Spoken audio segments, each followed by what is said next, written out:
Donc, Facebook permet d'augmenter rapidement la notoriété et la visibilité de l'entreprise. Il y a des entreprises qui voient le jour et sans jamais aller sur le terrain, de partager le moindre flyer, sans passer à la télé, sans passer à la radio, réussissent par être connus uniquement grâce à Facebook, par exemple. Facebook permet de fédérer une communauté et de fidéliser les clients et de communiquer. Il y a 10 ans environ, lorsqu'on avait un problème avec sa puce MTN par exemple, on allait jusqu'en agence et parfois quand on arrivait en agence, on disait j'ai un problème avec ma SIM, on disait donne-moi ton téléphone, compose dièse, si tu valides, on dit c'était bon. Vous vous rendez compte que vous avez pris peut-être 2 heures de temps de votre journée, quitter de la maison, aller à l'agence, vous alignez, vous êtes aligné et au moment qu'on est arrivé sur vous, on a géré votre problème en 2 secondes. En fait, on pouvait gérer votre problème en ligne, à distance. Vous-même, vous pouviez gérer à la maison, mais le client, généralement, n'est pas un expert. Il ignore quel est le code qui va faire ci ou ça. Donc aujourd'hui, avec les réseaux sociaux, il y a la possibilité de demander à la page Facebook et la personne qui gère nous répond par Messenger et on évolue. Donc voilà l'un des avantages que Facebook apporte. Si une entreprise a des besoins de fédération de sa communauté, de fidélisation de ses clients et de communication interactive avec ses clients éloignés pour mieux satisfaire sa clientèle, Facebook, c'est le levier idéal qui va lui permettre de faire ça. Donc, ajouté à l'avantage de l'augmentation de la notoriété, Facebook apporte aussi cet avantage ici. Facebook également, c'est le réseau social qui permet de mieux connaître ses clients.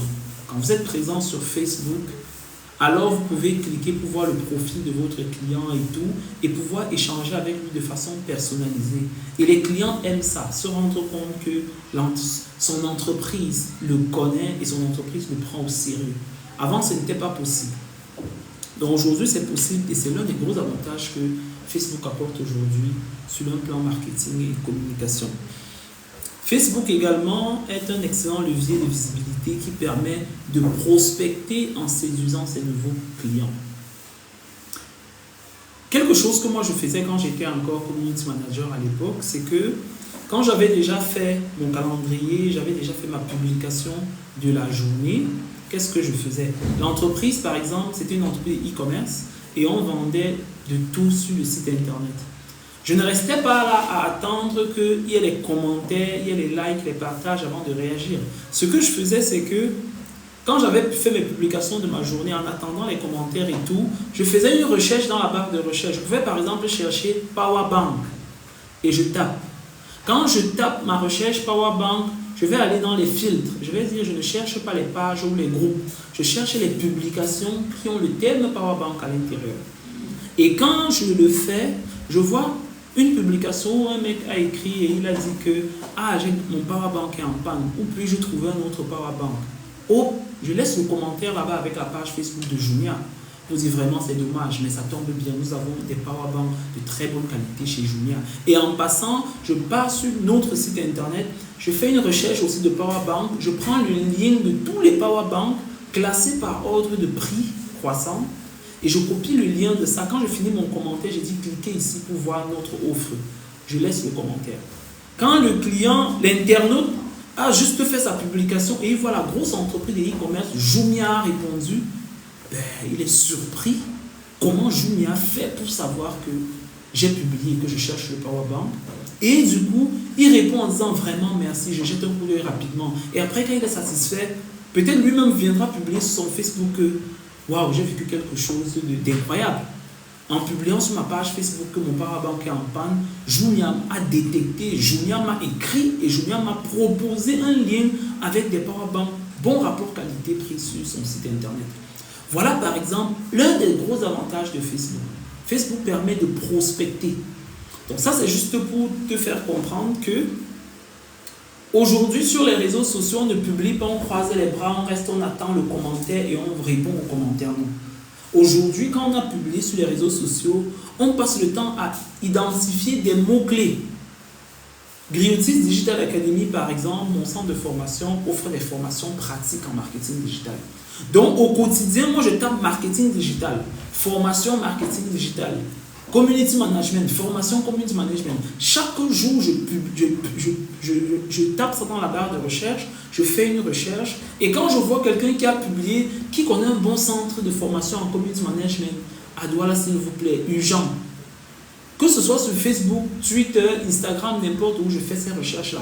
Et quand je tombe sur une publication fraîchement créée, je réponds avec la page de l'entreprise et je laisse un numéro de téléphone ou bien un lien WhatsApp qui va faire qu'il démarre la conversation avec l'entreprise. Et dès qu'il démarre, progressivement, on évolue vers la conversion avec lui. Donc voilà comment on prospecte. Sans les réseaux sociaux, il y a 15 ans ou 20 ans, comment les entreprises faisaient pour prospecter? Elles étaient obligées d'aller sur le terrain. Et quand elle va sur le terrain, discute avec un client, revient au bureau après, si elle avait un téléphone et tout, elle devait être obligée de l'appeler.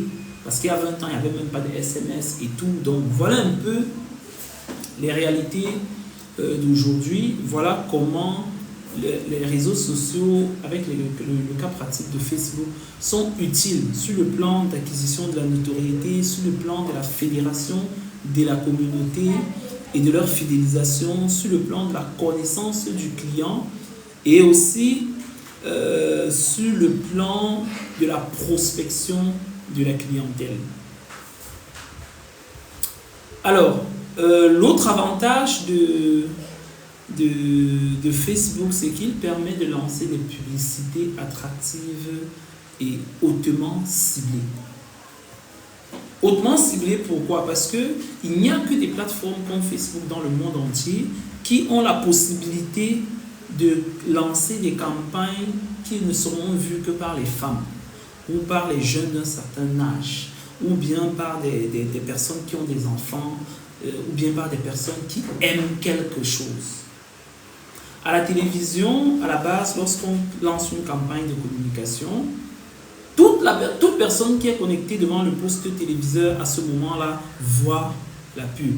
Que ce soit un enfant de 5 ans qui est devant la CRTV ou Canal 2, que ce soit un vieux de 70 ans ou quelqu'un de notre âge et tout le monde voit la publicité, même si la publicité ne les concerne pas. C'est la raison pour laquelle la pub à la télé est chère, parce que c'est un média de masse qui touche tout le monde sans distinction. La technologie ne permet pas encore de détecter qui est en train d'écouter la radio et de bloquer la radio à cette personne-là. Donc lorsqu'on veut payer de la publicité à la télé ou à la radio dans les médias classiques de masse, on paye pour toute la population une fois. C'est la raison pour laquelle c'est assez cher sur ces plateformes-là.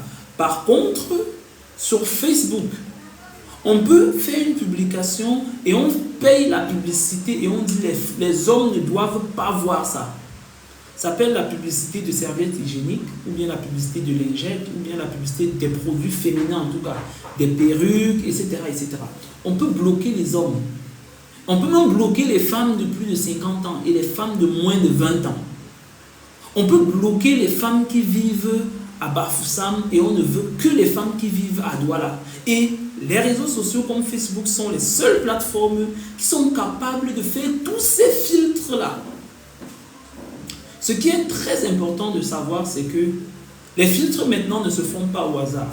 Et c'est l'une des raisons pour lesquelles, d'entrée de jeu, avant de commencer à publier sur Facebook, sur les réseaux sociaux, vous devez avoir une stratégie.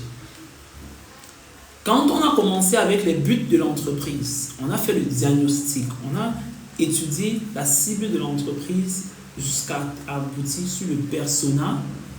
Quand on a tous les détails du persona, quand quelqu'un vient souvent vous dire « je veux que tu boostes ma page », malheureusement les Camerounais, ils passent leur temps à dire « je veux que tu boostes ma page », mais ils ne vous donnent pas quels sont les critères de boost. Les critères pour booster la page, c'est les critères de ton persona.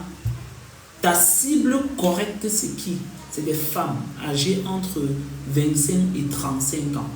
Est-ce que tu peux livrer à Pousseri? Non, ça veut dire que ta cible, c'est les personnes entre 25 et 35 ans qui vivent dans les zones où tu peux livrer. Maintenant, il y a des femmes qui sont nappies, elles aiment les cheveux naturels. Dans ce cas, tu vas éliminer les femmes qui aiment les cheveux nappies. Si tu vends des mèches brésiliennes, par exemple, pour les femmes. À la télé, on va te dire que non, on va seulement faire la pub, tout le monde va voir. Mais sur Facebook, on peut identifier le mot nappy. On dit toutes les femmes qui aiment le mot là. qui ont déjà liké les publications qui vont dans ce sens. N'affiche pas la publicité de mes mèches chez ces femmes-là. N'affiche pas la pub de mes mèches sur Facebook dans la localité de Bafoussam et tout et tout. Je veux que ma pub touche les jeunes, les femmes qui sont entre 25 et 35 ans, qui vivent à Douala et qui aiment les mèches brésiliennes et qui n'aiment pas les cheveux nappis, par exemple. Voilà comment on peut faire un ciblage orienté sur le persona marketing de l'entreprise. Et en le faisant, on va mettre un budget assez réduit pour toucher exactement la cible qu'on veut toucher. Voilà exactement l'un des points les plus importants de la publicité sur Facebook et sur les réseaux sociaux en général. À la télé, quand on veut faire une pub, on va nous facturer comme si ça devait toucher tous les 30 millions de Camerounais. Et ce n'est que normal. Ça veut dire que l'impact de la pub à l'unité peut vous coûter peut-être 25 francs. Je dis n'importe quoi. Alors que quand vous allez sur le digital, quand vous avez retiré tous les hommes, ça veut dire que l'audience est déjà cassée de 50%. Votre budget, vous avez déjà économisé presque 50% de votre budget. Parce que s'il y a 20 millions, 10 millions d'hommes et 10 millions de femmes, vous dites que vous ne voulez que les hommes, on va vous facturer parce que vous allez toucher seulement 10 millions. Si maintenant vous dites que vous voulez ceux qui sont âgés entre 25 ans et 35 ans, ça va enlever tous les autres et on va vous facturer maintenant la publicité sur l'audience potentielle que vous pourrez toucher. Si vous retirez maintenant les centres d'intérêt et tout, ça va encore réduire. Et à la fin, on va vous dire que le potentiel de votre publicité, elle peut toucher tel nombre de personnes et on va vous facturer ce nombre de personnes-là. La publicité sur Facebook, par exemple, c'est une forme de publicité très intéressante. Donc voilà l'un des avantages. Donc si une entreprise vous dit que, par exemple, elle a besoin d'être connue par sa cible, elle veut que sa cible réagisse et tout, Facebook peut-être c'est le levier adapté pour ce genre de pub. Mais, comme je l'ai dit la dernière fois, ces traits caractéristiques-là doivent ressortir de votre diagnostic. Si dans l'analyse de votre persona, vous vous êtes rendu compte que le persona a tel critère, alors vous devez faire un ciblage quand vous boostez votre page Facebook en fonction de ce critère-là. Et là, vous êtes sûr que vous touchez exactement ce que vous voulez toucher dans les conditions où ils peuvent acheter ce que vous vendez et vous aurez de meilleurs résultats. On dit que Facebook permet également d'inciter les clients à passer à l'action. Oui, quand on fait les publicités, il y a des call to action. Les boutons qui disent commander maintenant, réserver, en savoir plus et tout. Ça permet de faire ça. Et ça permet de générer le trafic, les visiteurs sur le site internet de l'entreprise. Lorsqu'on regarde vos publicités Facebook, on peut cliquer dessus et aller en savoir plus sur le site web de votre entreprise. Voilà un peu les différents avantages de l'utilisation du réseau social Facebook. Donc il faudra, lorsque l'analyse de votre persona marketing aura des critères qui disent par exemple que, ou alors les objectifs de l'entreprise seront d'augmenter la notoriété, créer une communauté, bien connaître ses clients et les fidéliser et tout, alors Facebook sera le levier adapté. Et il faut que dans la suite de votre stratégie digitale, qu'on puisse voir que vous avez recommandé Facebook à cette entreprise-là.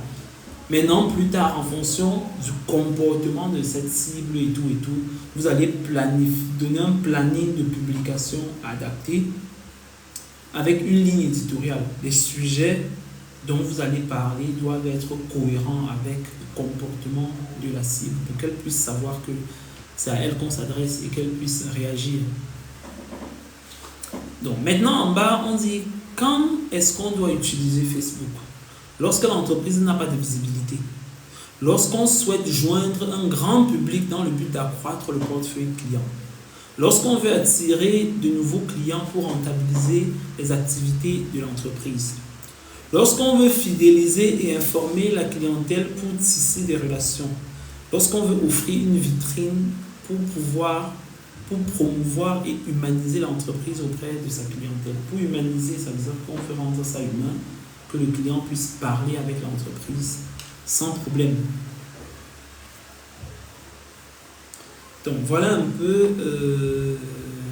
le réseau social Facebook présenté avec ses différents avantages. On a maintenant le réseau social Instagram qui est un peu différent de Facebook et qui a aussi des avantages un peu plus précis. Donc on dit Instagram est un service de réseautage social construit autour du partage de photos et de vidéos. C'est un réseau social efficace pour renforcer l'identité de la marque. Ça veut dire que lorsque l'entreprise veut communiquer avec des images sur lesquelles il y a des personnes et des messages pour renforcer l'identité de la marque, Instagram est le réseau social approprié. Donc, il permet de toucher une audience large, d'acquérir de la visibilité rapidement. L'avantage d'Instagram, ce n'est peut-être plus trop le cas aujourd'hui, mais au départ, Instagram permettait aux entreprises de très rapidement acquérir la notoriété. Instagram permet de développer rapidement l'image de marque de l'entreprise, permet de créer une audience engagée et de maintenir une proximité avec son audience. Donc, lorsque l'entreprise veut mettre des scènes de produits ou des services, veut mettre en scène, autant pour moi, les produits ou les services, lorsque l'entreprise veut partager des expériences, le marketing expérientiel, des bons plans, des moments de vie, postant des photos et des vidéos courtes, lorsque l'entreprise veut diffuser l'univers visuel associé à la marque avec de la créativité, elle passe par Instagram. Je vais prendre un peu le cas des hôtels, parce que c'est l'exemple le plus intéressant, le cas des hôtels. Lorsqu'une entreprise lance sa chaîne hôtelière et elle veut qu'elle soit connue, généralement on prend des influenceurs. Ils viennent faire du lifestyle à l'hôtel, montrer comment, waouh, l'hôtel est 5 étoiles, ils ont la piscine, dans leur chambre ils ont ceci et tout et tout. Ils publient sur les réseaux sociaux, ça fait vendre le rêve, comme on dit souvent là. C'est le meilleur marketing pour les hôtels par exemple. Un hôtel dira difficilement venez chez moi parce que. Mais quand on sait par exemple que Coco Emilia était déjà à l'hôtel Crystal Palace, elle a séjourné à la piscine, c'était comme ceci et tout, waouh! Directement dans l'esprit du consommateur, c'est que Crystal Palace, c'est l'un des plus grands hôtels du Cameroun. Au même moment, la cible rêve de séjourner un de ces 4 au Crystal Palace parce qu'on a fait ce genre de communication sur Instagram. Les influenceurs à la base étaient très actifs sur le réseau social Instagram. Donc voilà en fait en quoi est-ce qu'Instagram peut être très important pour la communication digitale de l'entreprise. Donc lorsque vous allez élaborer les stratégies digitales d'entreprise, si l'un de ces points-ci est évoqué dans les objectifs, dans les besoins de l'entreprise, si l'entreprise veut mettre en scène ses produits, si l'entreprise veut partager des expériences inédites avec sa cible pour l'emmener à venir chez elle, si l'entreprise veut diffuser l'univers visuel associé à la marque et tout, Instagram peut être le bon réseau social pour le faire. Après Instagram, on a Twitter. Donc, Twitter, on dit que Twitter, c'est un réseau social qui permet aux particuliers et aux entreprises de diffuser leurs propres messages, des tweets, ou partager ceux des autres, retweeter à une communauté. Les publications ne peuvent excéder 280 caractères. Bon, aujourd'hui, avec Elon Musk, qui est le nouveau patron de Twitter, il y a une version premium de Twitter qui permet d'aller à beaucoup plus que 280 caractères. Et il faut payer pour avoir ces fonctionnalités-là. Donc, Twitter permet aussi d'associer des images et des vidéos à ces partages. Donc, les avantages de Twitter. L'instantanéité est l'avantage numéro 1 de Twitter. Donc, si vous êtes une entreprise comme un journal en ligne, Cameroun Tribune, Le Messager, etc. Et vous voulez partager des informations très rapidement, que les personnes au Cameroun qui veulent avoir l'information en temps réel vous suivent, parce que vous êtes un journal. Si vous voulez que ce genre de personnes vous suivent, alors créez un compte Twitter. Si vous avez un journal comme le Cameroun Tribune, Le Messager, Jeune Afrique Économique et tout, qui n'ont pas de compte Twitter, ça veut dire que il y a un problème stratégique. Permet de trouver des clients et d'interagir avec eux. Permet d'améliorer la visibilité de l'entreprise sur les moteurs de recherche. Plus vous tweetez, les tweets sont aussi bien référencés sur Google. Donc plus vous tweetez avec des bons mots-clés et hashtags, alors vous serez bien référencé. Et enfin, permet de poster l'actualité et de diffuser une image de l'entreprise. Donc, quelque part, il y a aussi la notoriété qu'on gagne derrière et beaucoup d'autres choses. Donc, on dit donc ici que quand utiliser Twitter, lorsqu'on veut faire la veille sur son secteur d'activité, quand on veut faire la veille, par exemple, on a dit que c'est le réseau social de l'actualité. Ça veut dire que si on veut rester à l'affût de l'actualité de son secteur d'activité, il faut être sur Twitter. Dès que l'information est sortie, on a pris connaissance et ça nous permet d'adapter notre communication par rapport à ce que la concurrence fait en ligne. Lorsqu'on veut apporter son expérience personnelle, lorsqu'on souhaite développer son réseau, lorsqu'on veut gérer sa réputation en ligne, c'est ça qu'on appelle la e-réputation. Lorsqu'on veut échanger directement avec son audience en temps réel aussi, on peut utiliser Twitter. Donc Twitter, c'est aussi un très bon réseau social.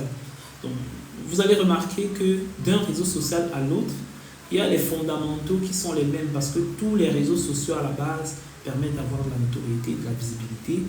Maintenant, dans certains cas précis, en fonction de certains objectifs précis, on peut préférer l'un par rapport à l'autre.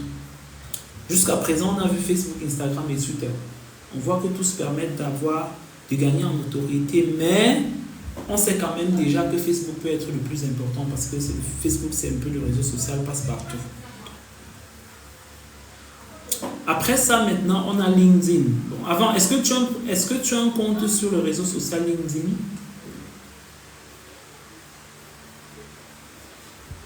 Oui, monsieur. J'ai un compte sur LinkedIn. Voilà. Sur LinkedIn, c'est le réseau social professionnel. Et sur LinkedIn, on ne demande pas les amitiés.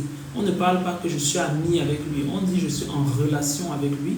Parce que LinkedIn, c'est un réseau social professionnel qui met les personnes en relation professionnelle. Et les relations professionnelles sont basées sur des affinités professionnelles. On a fait la même école, on travaille dans la même entreprise, ou bien on travaille dans le même secteur d'activité, où on a les mêmes compétences. C'est en fonction de ces critères-là que LinkedIn met les gens en relation. Donc là, quand vous êtes du domaine du marketing, vous pouvez très facilement vous trouver en contact avec d'autres cadres marketing dans l'activité professionnelle. Et lorsque vous êtes une entreprise qui vend des logiciels de marketing, de management, qui accompagne d'autres entreprises en conseil, assistance et tout, LinkedIn, c'est la plateforme sur laquelle il faut être. Donc LinkedIn a tous ces avantages. On dit c'est le réseau social professionnel à portée internationale. Le réseau social LinkedIn permet de simplifier la mise en relation des professionnels entre eux dans le but de se constituer un réseau et de l'élargir. Quels sont les avantages de LinkedIn? LinkedIn permet de bâtir un réseau à partir des expériences de travail. Ce n'est pas à partir de la fille est jolie, elle met son statut et tout, non. C'est à partir des expériences de travail. Même si aujourd'hui sur LinkedIn, il y en a qui se perdent et qui font ils filment leur corps et publient, c'est une pratique qui n'avait pas sa place sur LinkedIn à la base. Sur LinkedIn, on sensibilise, on donne des conseils professionnels, des conseils de management, on donne des conseils de marketing, on partage son expérience d'entreprise et tout, c'est comme ça. Et on partage des offres de services, on offre des formations. Voilà pourquoi LinkedIn avait été pensé à la base. Donc, on dit LinkedIn permet d'échanger son expertise avec d'autres professionnels. LinkedIn permet de rendre visible auprès d'une communauté professionnelle. Donc, si moi je vends par exemple des ordinateurs et je sais que c'est les entreprises qui ont besoin de ces ordinateurs-là, parce que ce sont des ordinateurs qui coûtent un peu plus cher, il faut que je me rapproche du réseau social professionnel où je vais trouver des entreprises ou des cadres d'entreprises qui ont besoin de ce genre d'ordinateur. Mais si je m'en vais sur Facebook, Monsieur n'importe qui, le lycéen à qui papa a dit je cherche un ordinateur, je vais t'acheter. Il passe le temps à poser des questions. Il ne va jamais acheter parce que je ne suis pas au bon endroit. Et les personnes qui sont sur LinkedIn sont aussi sur Facebook, mais ils sont dans un autre état d'esprit quand ils sont sur Facebook. Ils ne sont pas sur Facebook pour acheter un ordinateur professionnel. Donc, lorsqu'on publie des produits professionnels, par exemple sur Facebook, ça va être très difficile de trouver un professionnel qui va acheter.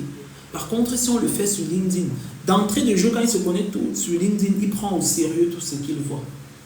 Donc, quand vous allez mettre sur pied des stratégies de marketing digital, il faudra prendre cela en considération. Après ça, maintenant, LinkedIn permet à d'autres membres en recherche de vos compétences de vous contacter. LinkedIn permet aux jeunes sans emploi ou à ceux qui travaillent déjà de trouver des meilleures opportunités professionnelles. Donc personnellement, moi j'ai trouvé 2 emplois grâce à LinkedIn. Donc je reste tranquille là, un matin, on m'écrit et on me dit est-ce que vous êtes ouvert à de nouvelles opportunités? Je dis oui, et c'est comme ça qu'on fait un entretien, un deuxième, un troisième entretien. Et je suis recruté comme cadre dans l'entreprise. Donc, par contre, il y en a qui passent leur temps à déposer les CV de gauche à droite et tout. Ce sont des personnes qui n'ont pas encore compris qu'aujourd'hui, à l'ère du digital, on ne cherche plus l'emploi comme on cherchait avant. Il y en a qui restent sur place, l'emploi les trouve. Tandis que d'autres passent le temps à marcher, déposer les CV de gauche à droite et tout. Et c'est difficile de trouver l'emploi. Ce que les jeunes ne savent pas aujourd'hui, c'est que il y a certains postes en entreprise où, quand on veut recruter, on passe sur votre page Facebook, regardez qui vous êtes effectivement. Si vous êtes le genre de personne qui publie les photos de « on a noirci la table sur Facebook », matin, midi, soir, on va dire « ah, on va douter de votre personnalité ». Et du coup, vous perdez le poste. C'est la meilleure méthode aujourd'hui qui est utilisée par les directeurs des ressources humaines pour mieux cerner qui est le candidat qui veut être recruté chez eux. C'est la meilleure des choses. Et moi-même, chez moi, je fais la même chose. Donc, quand je veux recruter un jeune community manager, il dit par exemple, je suis community manager, j'ai la maîtrise du fonctionnement des réseaux sociaux, etc., etc. Lorsque je veux recruter ce jeune-là, je m'en vais sur son Facebook. Si tu dis que ton métier, c'est community manager, je vais au moins voir ta façon de publier, ta façon de mettre tes propres hashtags, elle doit être différente de Monsieur Lambda. Ta régularité dans les publications. De temps en temps, tu dois même donner un conseil, comment créer sa page Facebook. C'est ton métier, ça veut dire que tu dois parler de ça. Mais quand on ne voit même pas ce genre de publication, je me dis non, c'est un charlatan. Ou alors, c'est quelqu'un qui s'est lancé hier. Si je veux quelqu'un d'expérimenté, je ne le prends pas. Par contre, si je veux un community manager et je tombe sur un jeune qui, je vois, il fait des petites vidéos, il donne des conseils Facebook, comment débloquer sa page, comment créer un site internet, c'est quoi Google My Business, en quoi c'est important. Et parfois même il dit, si vous avez besoin de services, contactez-moi, je peux vous aider à faire ci, à faire ça et tout. Mais déjà, je peux même mettre son CV de côté. Si je regarde ce qu'il dit, c'est déjà très pertinent. Sa propre page est bien remplie. Je comprends qu'il sait ce qu'il fait. Si un community manager, par exemple, n'est même pas présent sur le réseau social professionnel LinkedIn, il perd son temps chez moi, je ne vais jamais le recruter. Parce que s'il n'a pas compris qu'il est en recherche d'emploi et LinkedIn, c'est le réseau social professionnel sur lequel il peut trouver de l'emploi, ça veut dire qu'il n'a encore rien compris des réseaux sociaux en fait. Donc voilà un peu comment aujourd'hui à l'ère du digital les recruteurs réfléchissent et voilà comment ils font pour recruter. Donc c'est une fois de plus pour dire que LinkedIn est très intéressant. Donc lorsqu'on souhaite être visible professionnellement et lorsqu'on veut attirer ou développer du trafic vers son site internet de qualité, alors on peut être présent sur LinkedIn. Donc, lorsque vous allez étudier les buyer personas de vos clients, et vous allez vous rendre compte que d'après les personas de vos clients, ils ont des comportements LinkedIn, etc. et tout. Ils sont en quête d'emploi, etc. Vous pouvez aller sur LinkedIn et vous allez les toucher. TikTok maintenant, c'est aussi un très bon levier de visibilité digitale aujourd'hui. On dit TikTok est une application de partage de courtes vidéos. Généralement, elle ne dépasse pas les 15 secondes.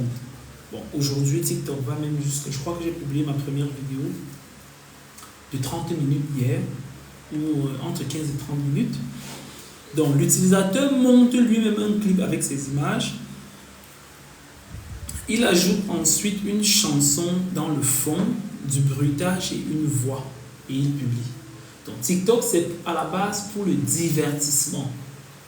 Mais si vous venez sur TikTok faire une vidéo où vous conseillez les gens, TikTok ne va pas rejeter. Donc, je dis souvent que plusieurs personnes prennent TikTok comme une plateforme de divertissement, alors que c'est faux. Ce n'est pas parce que tout le monde vient de se filmer, danser, que TikTok est une plateforme de divertissement. On peut être sur TikTok pour donner des cours chaque soir à 20h. On allume son téléphone et on conseille les gens, les sensibilise, on leur donne des cours. C'est vrai que ça n'a d'entrée de jeu des contenus à caractère sexuel, à caractère de divertissement, ont plus de visibilité. Mais si on est spécialisé dans l'éducation, dans la formation, dans les cours, on aura des personnes qui vont nous suivre de façon régulière, qui seront fidèles et qui viendront apprendre sur TikTok plutôt qu'ailleurs. L'avantage de TikTok, c'est que TikTok a développé tellement de fonctionnalités qu'aujourd'hui, on peut faire du e-learning sur TikTok. On peut tout faire sur TikTok. On peut faire des directs, on peut publier des vidéos séquencées, on peut mettre des hashtags, on peut mettre des liens, on peut faire beaucoup de choses sur TikTok. Donc, c'est à chacun de nous de savoir quel usage il va faire de TikTok. S'il veut faire un usage de divertissement, un usage de blague, de pas sérieux et tout, tant pis pour lui. Mais s'il veut utiliser TikTok comme un outil professionnel, alors toutes les personnes qui sont venues blaguer là, il peut les éduquer et puis il peut leur vendre ses services. Une fois de plus, pour se lancer sur TikTok, il faut avoir une stratégie. Donc, il faut maîtriser les réalités de TikTok et maîtriser le comportement de sa cible. Et si on voit que sa cible aime beaucoup le divertissement, les blagues et tout, on va sur TikTok, on blague avec eux et quand ils sont en train de rire, on voit une façon de placer le produit. Et ça va nous donner de la visibilité. Donc, c'est aux digital marketeurs à ce niveau-ci de faire preuve de créativité. Après ça, maintenant, on dit les avantages. C'est un réseau social en plein développement. Ça veut dire qu'il y a de grosses opportunités sur TikTok aujourd'hui. Lorsqu'on fait des publications sur TikTok, on a plus de likes que lorsqu'on fait sur Facebook. Facebook aujourd'hui limite tellement la portée des publications et ce qui impacte l'engagement et tout, alors que sur TikTok, il est un peu facile d'avoir des likes, des commentaires et tout. Je vais prendre l'exemple. Bon, peut-être vous ne constatez pas, quand je fais des cours comme ceux-ci, généralement, je mets mon téléphone là et je suis en live actuellement sur TikTok par exemple. Je suis à 795 likes. Donc, j'ai les cœurs 795. L'idée, c'est de partager un peu ce cours-ci avec la petite communauté que j'ai sur TikTok.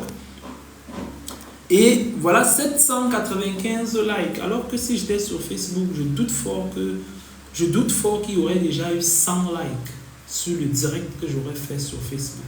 Parce que Facebook limite un peu. Avec les pages aujourd'hui, c'est beaucoup plus difficile de grandir sur Facebook. Donc, TikTok, c'est le réseau social en plein développement, dont il y a beaucoup d'opportunités. C'est un réseau social très pluraliste. TikTok est un réseau social pour faire découvrir les coulisses de sa marque. Donc, vous pouvez être une entreprise, avec TikTok, vous montrez l'usine, comment on fabrique, comment on fait ceci en interne. L'amusement, life in the enterprise, la vie en entreprise. TikTok, c'est le réseau social sur lequel on peut montrer comment les employés rigolent entre eux et tout, etc. Et je crois qu'il y a une entreprise, je crois qu'MTN le fait déjà, peut-être pas sur TikTok, mais sur Facebook de temps en temps, ils montrent comment les employés travaillent derrière. On a peut-être pu voir que chez MTN, il y a une table de billard, il y a ceci, les gars du marketing, quand ils cherchent la créativité, ils s'en vont jouer à la PlayStation et tout, ils invitent Francis Ngannou, ils font des ci, des ça et tout. Voilà le type de contenu d'entreprise qu'on doit mettre sur TikTok pour montrer aux communautés qu'il fait bon vivre chez MTN et faire rêver les communautés de travailler chez TikTok un jour. Chez MTN, autant pour moi. C'est un réseau social avec une régie publicitaire efficace. Malheureusement, au Cameroun, on ne booste pas encore sur TikTok. Il faut peut-être changer son pays et tout pour booster. Mais TikTok a plein d'avantages pour les personnes qui veulent faire de la publicité sur TikTok. On peut faire un ciblage dans les directs, on peut faire un ciblage dans les fils d'actualité en fonction de plusieurs catégories et tout et tout. Donc, quand est-ce qu'il faut utiliser TikTok? Lorsqu'on souhaite profiter du grand potentiel de la viralité du contenu. Les publications TikTok sont très virales. Donc, lorsqu'on veut profiter de la viralité du contenu, on passe par TikTok. Lorsqu'on souhaite toucher une audience jeune, lorsqu'on souhaite différencier sa marque de la concurrence. Donc, s'il y a un client qui vous dit demain, faites-moi une stratégie digitale, mes objectifs, c'est toucher les jeunes et différencier ma marque par rapport à la concurrence et tout. TikTok, c'est le réseau social approprié pour ce genre de communication. Donc, la vidéo, elle est enregistrée, comme tu le sais. Donc, je ne sais pas si vous avez la possibilité de télécharger, mais tu pourras toujours réécouter plusieurs fois cette partie-ci. De toutes les façons, vous avez le PowerPoint. Maintenant, on va parler de WhatsApp Business, vu qu'on est dans un cours de stratégie digitale. C'est l'entreprise, donc c'est la version business de WhatsApp qu'on va voir ici. Donc ici, on dit que WhatsApp Business est une application en téléchargement gratuit disponible sur Android et iPhone, conçue pour les besoins des propriétaires des petites entreprises. Donc WhatsApp Business, c'est pour des propriétaires de petites entreprises. WhatsApp Business facilite l'échange avec vos clients en proposant les outils permettant d'automatiser, d'organiser et de répondre rapidement aux messages. Donc, comme aujourd'hui, les réseaux sociaux permettent de créer de la proximité avec notre cible, de permettre à nos clients de discuter plus facilement avec nous, alors WhatsApp Business permet de le faire encore mieux. Donc, dans une entreprise, vous aurez un community manager qui est là. Si le client est même à Kousséri, il a un problème de réseau, il écrit à l'entreprise et on lui dit ok, compose tel code et nous on va activer ça ici. Il tape sur son téléphone et on valide et on a satisfait le client. Donc WhatsApp est un outil très important pour les entreprises. Donc on dit les avantages. L'application est populaire, ça veut dire que presque tous vos clients auront WhatsApp. Alors qu'avant, il fallait peut-être appeler à un téléphone fixe, il fallait envoyer un email à l'entreprise et tout, et ce n'était pas très évident. Or, aujourd'hui, avec WhatsApp, tout le monde peut contacter l'entreprise pour poser un problème. L'application WhatsApp permet d'automatiser les réponses aux requêtes des clients. Lorsqu'un client vous écrit, par exemple, il dit bonjour, WhatsApp peut lui envoyer une réponse automatique. Lorsqu'il pose un problème spécifique, WhatsApp peut lui envoyer la réponse spécifique à son problème sans qu'il n'y ait besoin d'intervention humaine. Donc vous êtes là, quelqu'un vous a écrit et WhatsApp lui a déjà répondu sans que vous n'ayez besoin d'être connecté. Donc c'est ça l'avantage de WhatsApp Business pour l'entreprise. On dit également que l'application WhatsApp Business permet d'approcher l'entreprise de ses clients. Vous pouvez partager les liens de votre WhatsApp Business un peu de partout sur Facebook et chaque client qui a un problème, il clique peut-être sur votre site internet et ça démarre une conversation avec vous, l'entreprise, et quand il écrit, le community manager qui a le téléphone en main répond directement. On dit l'application permet de mettre en place une stratégie de support client. C'est un peu ce qu'on est en train d'expliquer depuis. L'application est un moyen d'évoluer votre stratégie multicanal. L'application permet d'améliorer vos campagnes marketing. Vous pouvez lancer des campagnes marketing boostées sur Facebook et tout. Quand on clique, ça envoie la personne sur WhatsApp et il échange avec vous pour mieux prendre connaissance de votre besoin afin de vous livrer ou de vous servir de façon adéquate. Donc, comme vous pouvez voir à l'écran qui est juste à côté, lorsque un client a le lien de votre WhatsApp, rien qu'en cliquant dessus, il peut aller sur votre catalogue, il voit tous vos produits. Vous-même, vous ne savez pas que quelqu'un est en train de visiter votre catalogue WhatsApp, mais il prend connaissance de tous vos produits, de vos horaires d'ouverture, du lieu, de l'adresse de votre boutique, de plusieurs autres informations.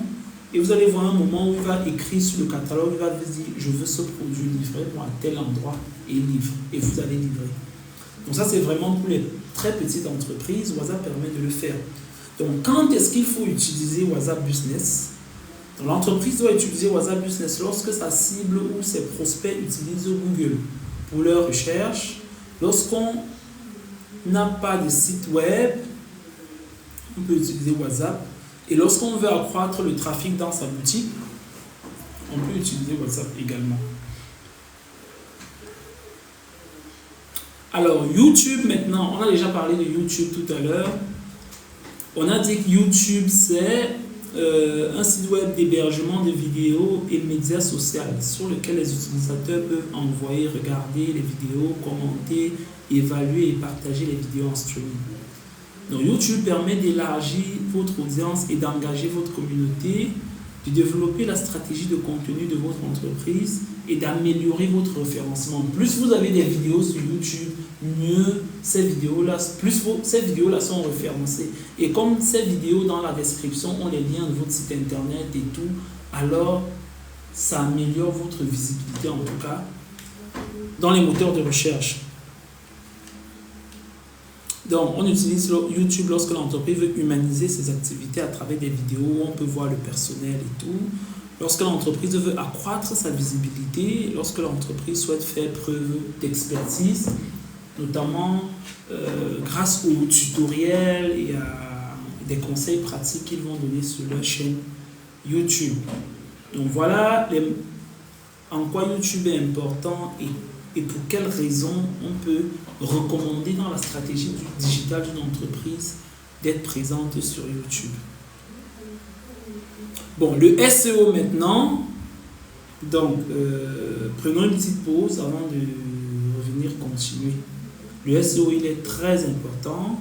On va voir quels sont ses avantages, quels sont ses KPI. Quand est-ce qu'il faut penser au SEO? Quand est-ce qu'il faut recommander le référencement naturel aux entreprises, et ainsi de suite. Donc, il est 12h06. On peut souffler 30 minutes et on va venir pour environ 1h30 encore pour terminer.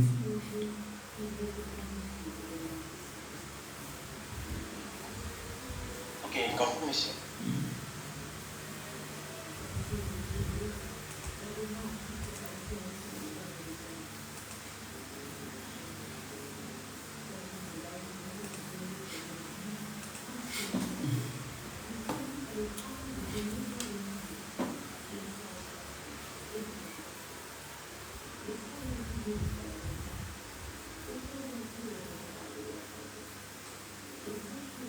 Thank you.